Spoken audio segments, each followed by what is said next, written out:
Aquí, por ejemplo, me dan el siguiente gráfico y me piden calcular el valor de x. Lo primero que yo observo aquí es que me dan de dato de que este segmento AM es igual a este segmento MB. Yo voy a decir que ambos van a ser iguales a un valor de A, por ejemplo. Luego, aquí en el triángulo ABC, yo observo que tengo el ángulo 24, tengo el ángulo 78, entonces voy a completar sus ángulos internos. Este ángulo valdría 78 para que los tres sumen 180.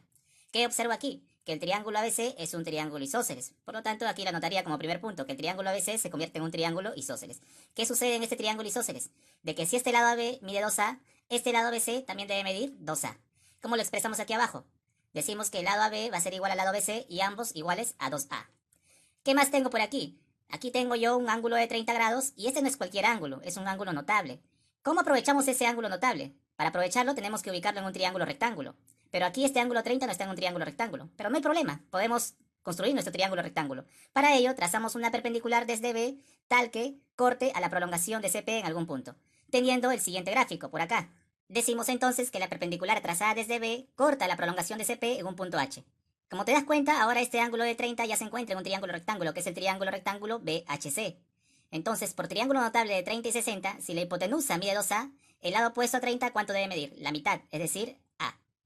Ahora, para el triángulo CBP, concéntrate en ese triángulo CBP, tengo dos ángulos internos que mide uno X y el otro 30. Entonces, por la propiedad del ángulo externo que se estudia en triángulos, este ángulo de acá, ¿cuánto debe medir? La suma de ellos dos, es decir, 30 más X. Ahora concéntrate en estos dos triángulos rectángulos que voy a sombrear, este triángulo de color verde y este triángulo de color naranja. Si tú observas, ambos triángulos tienen un cateto con el mismo valor, este cateto que mide A y todo este cateto que mide A. Pero también ambos comparten la misma hipotenusa, toda la hipotenusa BP, para ambos vamos a decir que esa hipotenusa tenga un valor de C. Además, por Pitágoras, yo puedo decir que el tercer lado que falta en ambos triángulos también tiene el mismo valor. Vamos a decir que todo este cateto tenga un valor de B, por lo tanto, todo este otro cateto para el otro triángulo también debe tener un valor de B.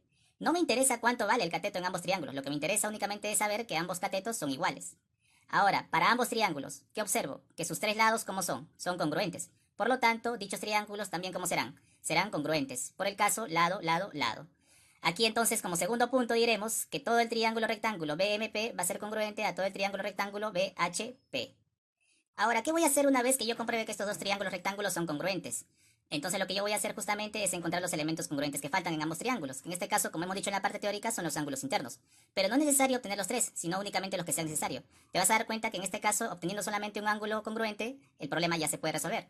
Decimos entonces, para este triángulo rectángulo, este cateto A se le opone el ángulo que mide 30 más X, por lo tanto, en este otro triángulo rectángulo debe suceder lo mismo. Este cateto A se le debe oponer un ángulo tal que mida 30 más X.